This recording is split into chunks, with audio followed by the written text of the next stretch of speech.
Hi, I'm Dr. Kimberly Moore, host of the Envision More Workforce Insight podcast. Join us as we explore workforce and leadership through an innovation lens with leaders from across the country in every industry. Whether you're in education trying to crack the code for workforce or industry seeking to address your workforce talent strategy, or maybe you just need to be inspired, we've got you covered. Tune in, save us as a favorite, and let's innovate together.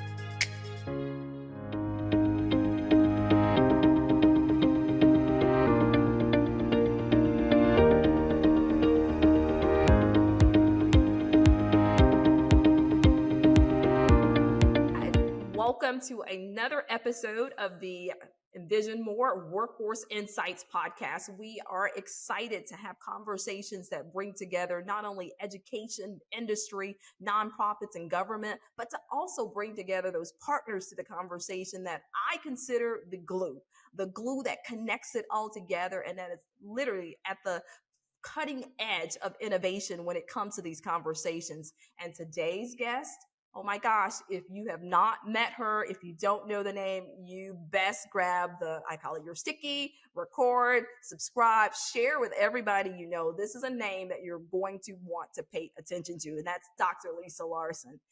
Just amazing. Please, make sure you grab your coffee right now because you're not going to want to leave this conversation.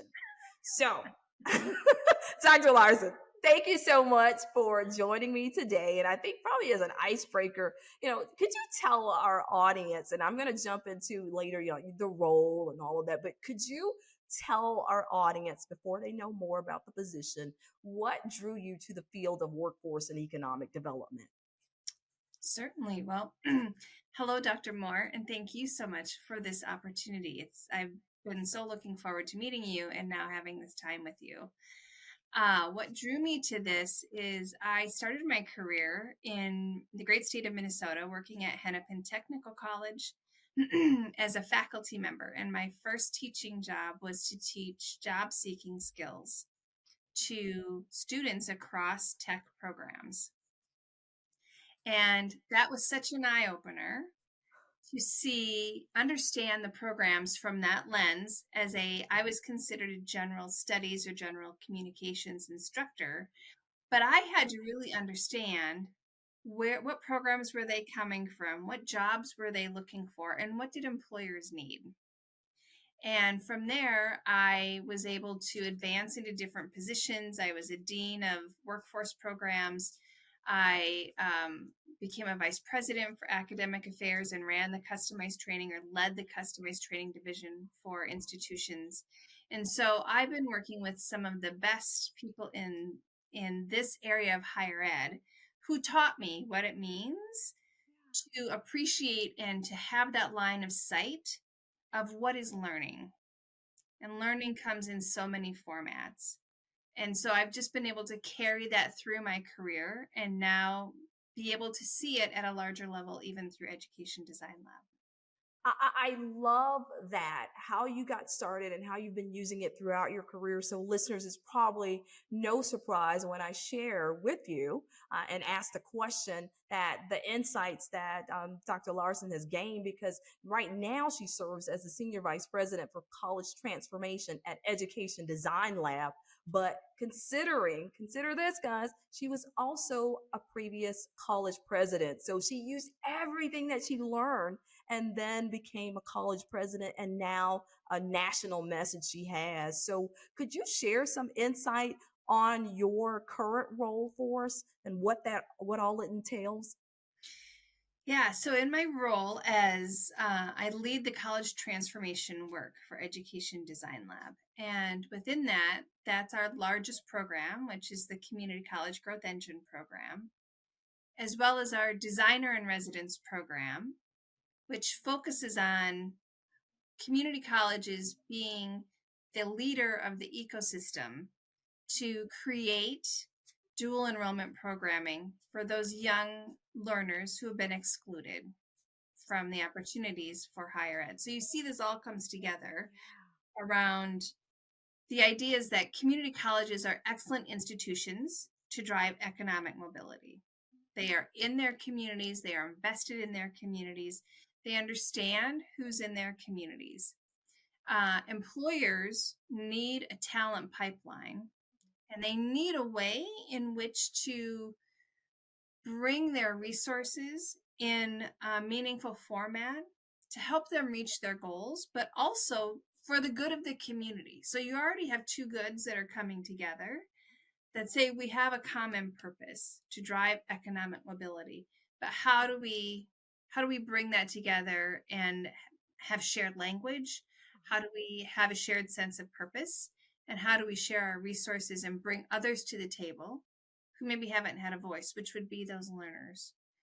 That the learners who have maybe not had their best experiences, or who have been underrepresented or underserved, or who just haven't figured out access, or haven't had the confidence, or in their minds the competence to be able to see themselves in occupations that absolutely exist and absolutely are there for all people to really gain their best and be at their best. So my work is to be able to unlock that and to bring the right conversations to the table and to drive innovation. And what we use at the lab is our how might we questions, our use of human-centered design, of how might we think about these opportunities and bring together those that are closest to the challenges that these communities face Uh-huh. to design solutions and opportunities that are approachable. I love that. And I know listeners, whether you're part of the industry, government, nonprofit, or education, especially bold underscore highlight education leaders that are taking part in this conversation. I know that this is the magic that you've been waiting on. I told her, I said, please don't consider me a stalker, but I absolutely love what you're doing, following it. And you should as well, because this is really powerful work of what we're talking about, really breaking down silos and recognizing that we all can operate from the same sheet of music. And to that end, how did your tenure, as a president of Eastern Maine Community College, shape your perspective on workforce development and economic growth? And I know you mentioned some of the roles that you had, but I bet you probably with the customized training that probably played a role as well. So, what are your thoughts? Yeah, absolutely. So I loved my time at Eastern Maine Community College, and to be in a community and in a state where they're very focused on what they can do as entrepreneurs within their state, right, to drive impacts and innovation. So while I was at Eastern Maine, I remember one of our president's meetings, and the president of the system had really challenged us to lean in and think about how is it that we align and better tie ourselves through these learning experiences that will better support employers and students. And you can imagine great minds around a table really thinking to the best of their partners and their students. One of the ideas that we talked about, that I thought would be a great opportunity for individuals, was micro credentialing. And because that already assumes a different type of credential, that already assumes a different approach to teaching and learning. It already assumes a different population, expands a population of people that need to be served. And so, having that opportunity to drive and to support micro-credentialing in the state of Maine it helped shape again my perspectives on what does it mean to bring the future of learning to the future of work. And that, I know it was during the pandemic, and I'll just give you one quick example and Please shout do. out to my colleagues at Eastern Maine and the Maine Community College system. Was one of the sectors that first stepped up during the pandemic was a hospitality association. And you can imagine they were thinking about, through all of this, how do we get people comfortable to come back into our places, our hotels and our restaurants. And so working with them, this is a team that then created a set of micro credentials and badges for how to do that for their employees. And they were able to, in a world of where everything is digital, they would print those micro credentials and put them in the windows so that people knew that they had been trained in critical areas so they could feel safe and they understood what it meant when someone said, I have this skill set. It became visible, right? And so that really continued to have me question myself of how might we continue to evolve post-secondary education to be a true partner at the table and willing to say, why not? And let's try that. I love how you describe that, but I also love this culture that you are a part of and that you are driving there at Education Design Lab that is asking the question, the how, the what, and just and even telling the why, because oftentimes folks have seen partnerships, but really understanding and being able to impress upon them the why and to have these examples, because I love the example that you just shared, that when you think about that we were all in a space of uncertainty with COVID, and how creativity and innovation led the way, and you did that collaboratively. So it's no wonder that you are leading it for the nation. So what do you consider some of the primary challenges that you've encountered when it comes to aligning education with workforce needs, and how did your prior experiences really kind of help you inform them that this is probably why? And I'm specifically thinking about your current role, because now Mhm. it's national. Yeah, what are those challenges? It's so interesting to work with colleges now and compare that to my own experience, right? Because sometimes you feel like you're in your own bubble and you're unique, right? And you have these unique opportunities and challenges. But truly, what we hear on a very regular basis in our work with institutions and their partners is that they want to become better. Colleges want to become better understanding what does it mean to be engaged with employers. And that relationship or those relationships can become very transactional, right? It's this and that, it's this and that. You said you need this, we have this course, and I'm going to report that out at my biannual advisory meeting with you. You The got agenda it. doesn't change, right? Because there's just a standard and a format for the business of how we've done our work for years and years. So, employer engagement and really moving from transactional to transformational, and moving from credit and non-credit to learning experiences that drive to outcomes that are going to serve employers, students, and the community. That's a big one. Oh yeah. Um, I think another one is capacity. We hear a lot about that from colleges. We just aren't sure of our capacity. And I absolutely empathize and understand when they say that, because institutions have so much compliance that they have to address, whether it's regional accreditors or local accreditors or the federal government, Yeah. state government, name them all, they're all at the table. Those are things that you have to do, right? The other part is the culture that you've created at your institution. And how do we know what the culture is? And how do you invest in and work towards a truly learner student centered institution? Because if you're saying I don't have the capacity, my next question is, what is the work that's primary to you being a learner centered institution? And would you still do that work if you answered those questions about what does it mean to be a learner centered institution? Oh wow. And who are you serving and who are you not serving? Oh, So those are two big things. I would say capacity of really understanding, are you aligning your resources, which include your people resources, your financial resources, your facilities, all of those great things, uh-huh. to the priorities that you have around people who need you most, which are Oh your my goodness. learners and your employers. You are helping a lot of people find the questions to be asking themselves, because as you mentioned, going across the nation and the conversations that I've had thus far, everybody wants to do something. They don't know what, but they know they need to do something. And I love how you've been able to center that and ask those questions about, well, how are you using your resources? And what's your ultimate goal? Are they speaking to one another? And I Yeah. think it's also one question that we haven't talked about, but I do want to make sure I kind of throw it in the mix, is that because of this conversation and academia, where there may not be a whole lot of people that have this, I call it hybrid background of employers and the academic side of it. What could you, what a bit of advice or encouragement would you offer to academia and thinking about hiring individuals that have the industry experience and then bringing them in? What's your thought on that?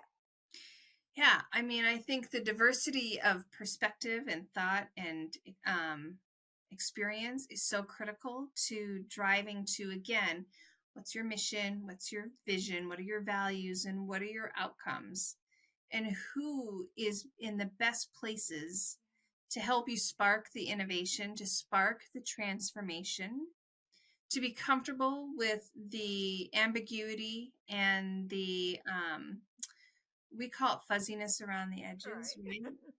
right? That you're open to say, if not this, then why not that, right? To be able to say, yes, we can be agile and flexible here to Yeah. do this. In fact, why weren't we doing this? Yeah. And it's just sometimes those easy questions. And to, we use in our work human-centered design as the framework for all that we do. And it's just a series of understanding and, again, getting the right people to the conversation and having those courageous conversations because they're necessary to have, to be able to unpack what's either stopping you or why is it in place in the first place. And you may find some ridiculous responses to that at times, right? You say, oh, I could have had a V8 moment type thing, right? And been able to change that. But I think the diversity of thought and perspective of in your hiring or just in your current staffing of who absolutely needs to be here to be discussing these important things, and whose voice haven't we heard? Right. Whose I voice love needs that. to be there? Your thought. I mean, you're spot on with your pulse on it, finger on the pulse. Could you tell us more about the community college growth engine and its significance today in today's landscape, drawing from your experience in college leadership? Sure, happy to. As I said, it's our largest program at the lab, and it started in 2020 to 2021. I think its origin story is that right around the start of the pandemic, you had presidents signing on to we need to further explore how community colleges can be the driver of economic impact in their communities in ways using micropathways. And that we started with 9 colleges, and those were institutions who were helping us to create a set of design criteria that is still in place today. And we help institutions then to design these micro criteria or micro pathways, excuse me, that are completed in less than a year, that achieve jobs that are at median or above median income wage, that recognize the critical technical skills, I say skills, Yeah. that employers can absolutely identify and share, that as well as durable skills. When employers tell you, oh, well, we can train them, but we need them to come ready with critical thinking and communication, right? So if we can include those in these micro pathways and show that these individuals can not only demonstrate them, but they make them visible, they make a connection to the jobs that are most in most demand and at great wages, so that people can get these jobs, they can stay in their communities. And the best part is that these all stack to additional credentials, and many of our institutions are stacking them out to bachelor's degrees and beyond. So we right now are working with close to 70 colleges. We have probably close to 130 micropathways that are in design or have been designed and launched. Great. We've worked with over 430 employers with their college partners Uh-huh. in completing T profiles and in designing these micropathways. And our goal this year is to add 100 new colleges. Oh my goodness. So, Well, yeah. listeners, I know that you are there, so please do make sure that you are contacting Dr. Lisa Larson and her team because this is amazing. Again, it's not just talking about the hard skills and looking at the programs, but also the durable skills, which we know employers are asking for our support there as well. Wow. Wow. I actually had a chance, and I didn't share this with you, Dr. Larson, sitting through one of the webinars. And that's before I reached out and I was like, okay, I got to tell the world because this is amazing. So it's real, people. I mean, thought process. I mean, look, asking yourself those key questions. I mean, really is an amazing framework to one, be a part of it, and to know that they're already doing this with colleges and employers as a partner. So definitely, again, I'm saying share it, share it, share it. Dr. Lawson, what opportunities do you see for bridging the gap between education and high demand careers, leveraging your insight from, leading a college? What's the opportunity? And for those that aren't yet participating with Education Design Lab. Yeah. Well, there's lots, right? When you think about across this whole continuum of what does it mean to be an educated person, that we have so much opportunity to unpack and to unbundle and to stack in meaningful ways. So I think stackable credentials are a way for higher ed to think of themselves not as, when I was working at institutions and colleges, it would be that's the terminal degree. Why do we have why do we use the words that we use, right? So if we think of ourselves, and I know colleagues in higher ed would say, well, we're all lifelong learners, right? And we should see pathways that lead to lifelong learning, lifelong skilling opportunities. So if we start to think about how do we unbundle and stack in meaningful ways for more people to participate in these opportunities so that they're slated and taught at the right times and in the right ways, that we open up the aperture to say it doesn't have to happen only in a classroom, that we can have work-based learning embedded in this. And it's so critical for people to not only see the learning in a different capacity with different ways and perspectives of teaching it and hands-on learning, but it also promotes the idea that they're networking and they're also understanding how to connect with people in the workforce and have a way to communicate that they haven't had that before. So I think stackable credentials, work-based learning. I think we have to stop saying the words non-credit. Yes. I mean, I shouldn't say we should stop. We need to stop because learning is learning. I've learned this from a good friend at Pima Community College, Ian Rourke, who says learning is learning is learning. Yes. And we need to give that value to the people who have said, I'm investing my time and my resources to get this. This is a learning experience. Learning experience and helping to prepare them with the skills for essential roles. Yes. Essential. So I love that you've been placing emphasis throughout your conversation today on skills. Is there more that you want to say on that before we move into our other questions? Yeah, I mean, thank you for catching that. I mean, I think skills becomes the center, a focus of a conversation around how do you design good pathways, which goes back to skills. And being able to align every time you have an opportunity to align with an employer and get on the same page and not just writing words on a sheet of paper, but really having a conversation of what are those skills that someone needs for you to say they're ready. And then when you say that, what do you mean by that? You can imagine, I mean, we've seen lots of job descriptions come across our desks.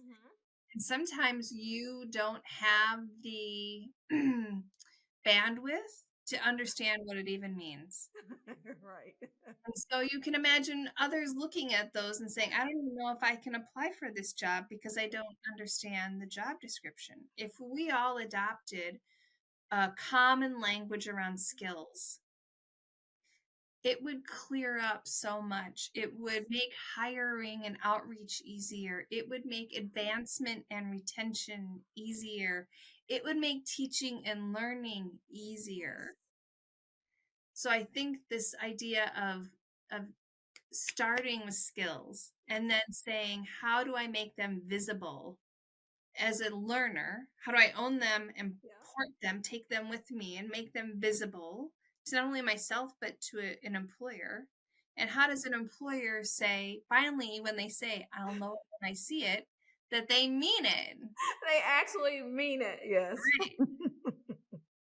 Well, I love it. I love your approach. I love your message. And again, for a lot of people that may be on the fence, if you're in industry and wondering, man, is education ever going to catch up with where we are? I think they're hearing it right now, that commitment and more importantly, the understanding behind it.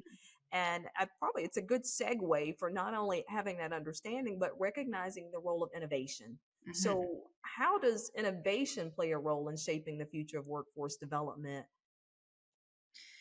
I think there's so much here to unpack, right? Because we all think when we say innovation that it sits over here in a Yeah. corner that we have to reach for, right? But it's Right. in our grasp. Innovation and transformation are in our grasp. It can be small steps Yeah. to making small changes to getting bigger and better outcomes. And so it's first the idea of being open to the questions of how might we. So, not necessarily coming to this is a solution, we're going to run with it because it makes sense today, but really taking a step back and bringing in people and perspectives that can open your eyes to say, I didn't quite see it that way before, but this is a richer discussion and richer possibilities come from this discussion. So, being open to questions and the possibilities that that brings. And then also from that, committing to action. We so often like to think and plan and sit in this understand phase, but you Right. have to take a step. You have to try something. Yes. And I think that's as critical because then you have insights and learnings. And then once you start to say, okay, well, that worked and we can do this, then you start to see a culture change. So innovation is so much about um, thinking and driving to new questions and opportunities. It's about action and it's about inclusiveness, right? How are you being inclusive and probably radically Yeah. inclusive to the idea of getting to that innovation? Question for you, because and it's tied to how you just described it. I love all of that. And you mentioned the culture piece, because I think it's also a space for grace for those folks that are innovative and perhaps things don't work, where you only get the one try, and if that one try on this new thing doesn't work, then poor person is banished. So what what conversations have you had with institutions and your audience? If you choose to listen to this as just the audio, I'm going to tell you, she's shaking her head in agreement. She's shaking her head in agreement.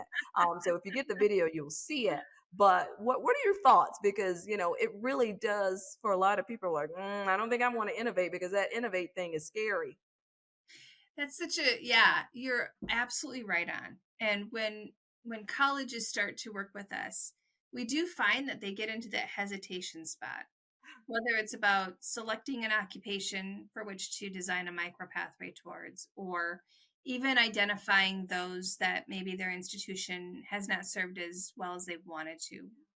There's this hesitation, and they will do everything to not make a decision right away. Because I do think it's that concern that what if I don't get it right? Right. But the beauty of that is not getting it right, but then you know. So be okay with things not working. And that, I mean, as a college president, I don't know that I would have had that perspective because you feel like there's things on the line that have to Right. work, right? But there really isn't. There really isn't. And so we encourage our colleges to say, if that didn't work out, that's great. That is great because now you have these insights and learnings Yeah. and you Exactly. take that to the next opportunity. So being okay with not being right is a big step for people, and we should celebrate it more than we do. Absolutely. I was just interviewing an industry partner, I guess that was last week. And one of the things that she said that at each of her biweekly team meetings, which is led by a different member of the team biweekly, but that they actually celebrate those failures because they're calling them learning opportunities. And so everyone gets to share this thing that they tried so that the culture really is about innovation. And I love what you just said there too, because it speaks to that it's okay. And so education industry, collaborating partners that we know exist out there, you are going to try some things and listen, it may not be a home run that first go around, but it will get you to first base. Isn't that better than where we were? We're moving in the right direction. So really being okay with that. I Mhm, love that, Dr. Larson. mhm. What would you say is on the horizon for workforce development, particularly in light of, emerging technology and industries like what's out there? What should we be mindful of? Yeah. Well, I think employers are trying to, from what we hear in our work, is trying to also get it right, but being okay with having to take the time to really understand what is it that we should do that's going to drive agency growth and belonging for the workforce. And because we have a generation, right, when you think of the generation of learners coming in that are looking for a different experience. So not only do employers have to pay attention to their own emerging technology, but it's really their approach to what is the environment that I'm going to provide for this work experience and for someone who's committing their resources and time to this job. And so I was in a design session the other day where it was so great that the employers were there and talking about it. And they had a beautiful graph about, here's the work that needs to be designed towards. Here's the pipeline of learners that we really think are best aligned or we would love to design to and with. Yeah. But then it was also what they had in another a bucket there was employee voice and Ah, employee need and employee culture. And they wanted to spend time really thinking about if I hire for this, what do they need from me? oh my goodness. And I think there's just time and energy spent there Yeah. will drive so much of fostering that relationship as it should be, right? In the work, Yes. because you'll get the outcomes that you want because someone is seen, they're heard, they're engaged, and they understand. So I think that's a big part of whatever sector you're in is to think about that. To think about that and recognizing, with five different generations in that workforce, that being in tune with that and understanding that in your planning approach, it's not just the one thing of getting them in, but it's also, the retention and advancement of that individual. What is it that they connect with? So thank you for sharing that. And I know that employers again will appreciate that industry across the board, but also education as you're thinking about how do you reimagine workforce development. What does that need to look like? Who do we need to have at the table? And it's everybody, and Mhm. everybody's voice matters equally. Yeah. So when it comes to cross-sector collaborations, they're critical in driving, effective workforce and economic development strategies. How did you navigate those types of collaborations during your time as college president? Yeah. So, as president, I had the opportunity, lots of opportunities at the institution. We had a president's advisory board or council that was a really great group of people from the community that, as I came to the institution and understood the community and the community needs, they were also great networkers and connectors. Right. And so they would say sometimes to me, we should also invite this person to the Yeah. meeting. And I'm like, well, I don't understand why. And they're like, you don't need to understand why, but you'll see why, right? Yeah. So being open to, again, asking who's not at the table and who would be interesting to have at the table that we wouldn't normally invite. And you start to get different views and visions and even artifacts around the Yeah. work that you never thought that would be helpful, and yet they can be the best thing that you've ever done in a conversation or a movement to get what you need, right? So it's really thinking so thoughtfully about who has a voice and maybe who hasn't been heard from. No, Along with all of those major employers, along with all of your community-based organizations that are so there and ready to help colleges, um, learners, your K-12, your chambers. I mean, that list is so big. And if you can really think through the multiple ways in which to engage them, hmm it doesn't have to always be formal either, right? yeah. Those informal opportunities, and to also empower everybody at your organization, at your institution, to feel comfortable around having a language of workforce and economic development at your institution.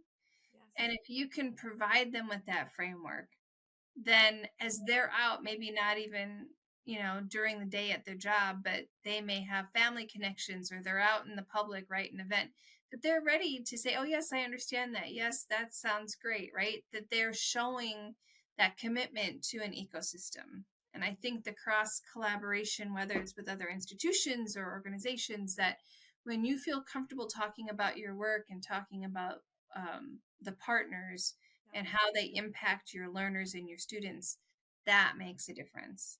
Because we all need to come together to solve this. We all need to come together. And again, what came to mind as you were describing this level of engagement and realizing that it doesn't always have to be formal, it could be informal. But it makes me think about these conversations that I've heard from so many schools where workforce conversations related to workforce and economic development, they're all in a building. It's those Right, people over there right, in that building. Ask them. right. So never shall that thing enter in my head that I need to know about it, but ask those people on the other side of the campus. So really, what you're sharing today to come up with I call it everyone being on the same page, but really a playbook for how we approach this.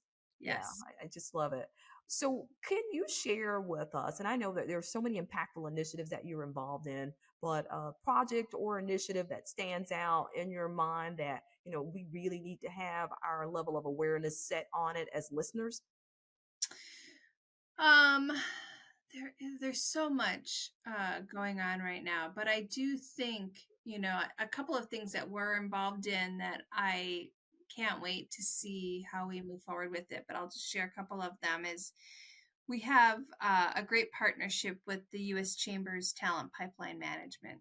And so all of the designers within the Growth Engine are currently being trained in their academy, right? So it's just, again, creating links so that when we work with states and colleges, and we can now ask them, are you part of the Chambers Talent Pipeline Management? We can find ways to leverage that work, and we can find ways that it will benefit and leverage the institution and their ecosystem and the work they're going to be doing designing micropathways, Oh my right? So goodness. it's just taking these small steps and saying, where else can we make a difference? How can we add value in ways that are going to bring benefit to Yeah. the institutions? Um, so that's one particular one. And I think the other one is in having us be as knowledgeable and curious at the same time Yes. about micro credentials. Oh my goodness. So, more and more, our institutions are asking us about, they'll call it badging for the Yes. most part, right? And so, the more value we can bring around not only understanding micro credentials, but our durable skills that are micro credentials, what does a badging platform do or mean for an institution? And how do you think about it from a way of, again, changing the nature of the conversation at your institution, that there is a journey that people have, and it may not be that terminal degree, but it may be a series of experiences that starts in K-12, Yes. And someone the other day said to me, make sure it's a pathway to a credential and not a pathway to the couch for K-12 learners, right? That they have to see where they go next. And it's the same thing with Right. adult learners. We want the credential or pathway to the next experience. So it has to be understandable and clear and easy to navigate, right? So that's an important part of our work as well. And there was one other I was going to share. If it comes to me, I'll Well, share. Dr. Larson, but when I think about this one, especially when it comes to the micro credentialing or badging, because you're right. I mean, I think, in academia, oftentimes, you hear the buzzwords and you're trying to just use them. You want to be one of those institutions that can use all of them, but then application back at your institution may be a Right. different story. So when it comes to the micro credentialing and badging, what I have always encouraged and shared with groups is to make sure that whatever you're creating is not just specific to the learner, but that you're also thinking about toolkit for your campus community, for employers, and for others, because again, it has to be value that is recognized by all. And it doesn't help if we're just thinking about it from a single lens. Right. So are you all sharing that same kind of gospel as well? Yes. I mean, this shouldn't be work that is secluded in a room, just like you said about the customized training or the workforce conversation, right? It doesn't happen in one place only at one time for one reason. This is work that can embody your whole institution, that can drive to larger outcomes, that you need to really think about when you want to invest in something like this. What is the investment for everybody? So whether it's this or some other innovation, that again goes back to the capacity question, right? If you're going to do it, make sure that you can find value throughout and for all of your individuals that can benefit from it, including your students, including your Correct. learners, right? Correct. And Correct. down to the smallest item of change. Again, when you think of what's a penny of a change, right, versus what's $100 bill of a change, but these are again small changes of thinking about how to embed work-based learning, how to think about um, making skills visible in your courses, in Yes. the class sessions that you're teaching, in the degrees that you're creating or other pathways that you're creating, having currency for workforce learning experiences that drive towards that degree and credentials. That question, I didn't even say this yet, maybe this is a big aha, but questioning the backbone of the credit. Why do we have Yes. credits, right? What is the value of the credit?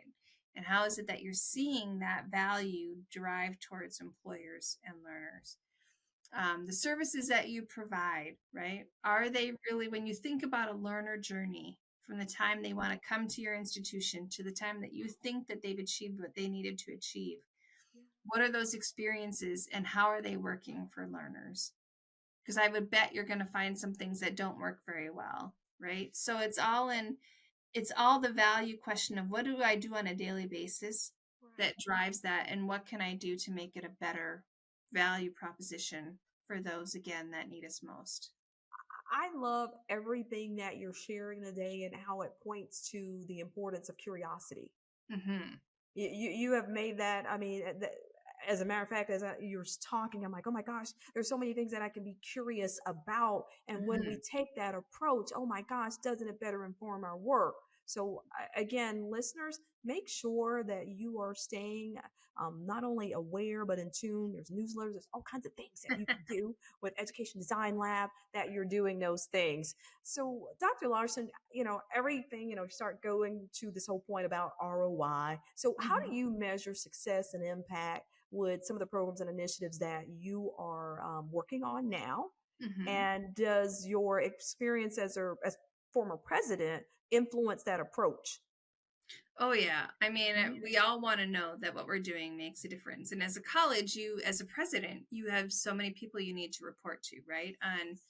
On that impact. And it's the same thing at the lab. If we're not showing value, then why is it that we continue to commit to the work that we do? So when we think of impact, we think of what's the impact of innovation with our partners. So we look at the number of micro pathways, We look at the impact of durable skills that are within the micropathways.